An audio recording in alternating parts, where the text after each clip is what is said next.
All right, Tone. Moving on to our next topic. X-Men 97.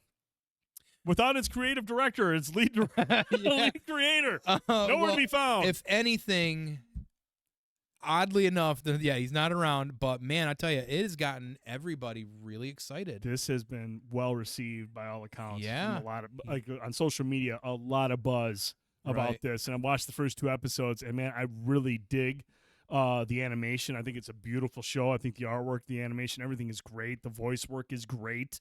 I was kind of like caught off guard a little bit with the story in the first episode, specifically the current status of Professor X. Right. I was like, wait a minute, what? Yeah. And my understanding is that was something that they covered in the that was rectified many moons ago. the end of the original series. You know, that was a whole thing. You know, there's more to that the X-Men really don't know, but definitely. I think did catch a people off surprise. I was serious. I was like, what the fuck is going on? Yeah, either people forgot or they didn't know. Man, I was one of the ones, I didn't see the original series, so I was like, I don't understand why Xavier's dead, but help me figure this out. Yeah. And you get obviously more information in the second episode, but man, overall, I think it's dope, man. The fucking opening theme. Mm-hmm. Come on now. That was one of Feige's things. He said if we were bringing this back, we have to have that theme back as well too. It got me hyped. I wasn't even a fan. I wasn't familiar with the show at all, and I was a kid. I was just like, this is fucking dope, man. I don't know, like the modernization, because there's a hint difference of it. What's different about it? It's a little bit of a modernization in the original tune, which I'm kind of okay with, but like when I go back and watch the original series and hear the OG one, it just hits a little bit differently. Maybe it's because nostalgia hits, but I just feel like it sounds a little bit better. Yeah. Like I don't feel like it needed to be like tweaked, and maybe that was part of it. Maybe they had to tweak it. I don't know. Right. But the animation overall, for the most part, is pretty good. I do think there's, it's weird because like some of the animation comparisons to the now and then, it is a little bit off at times. Mm-hmm. I don't think it's very consistent. You think it's a creative choice? Or? I don't know, truth be told. But I do know that thus far the series overall does look good. The one spot where Cyclops literally does a superhero landing with his I-beam and I don't like Cyclops. I'm not a fan at all. Never have been. No. Wow. Never have been. I'm a Wolverine fan of some sorts. You can't like Scott Summers. That's a valid point. I love Wolverine. I Yeah. love his voice actor in this show. Fucking Wolverine's dope, man. Wolverine's always great. But I'm a Gambit guy by nature, so I'm curious to see where his story arc's going. It look like it's going to be a little bit little edgy, which I like, which it makes sense for the character. But yeah, Cyclops is certainly boring.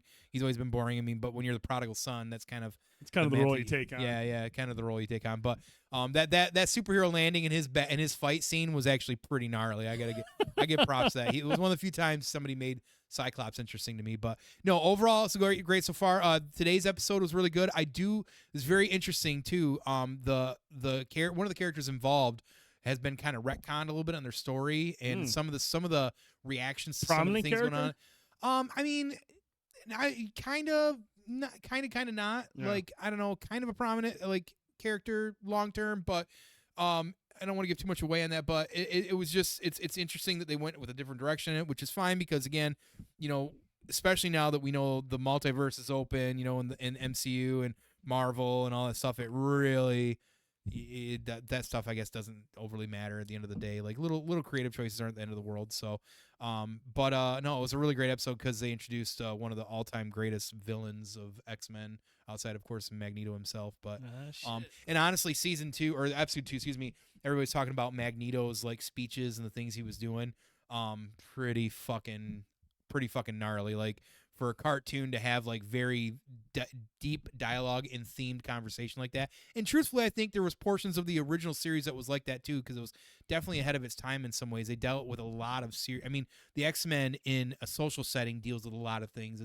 Of what they represent. So, but the conversations that Magneto had last episode were awesome. Oh shit! Okay, I'll be watching that tomorrow. Then I'll get caught up. But no, I'm digging it so far. Like I said, I wanted to get your thoughts because I know you're a little bit more invested in it, and then I'm from an entire series perspective.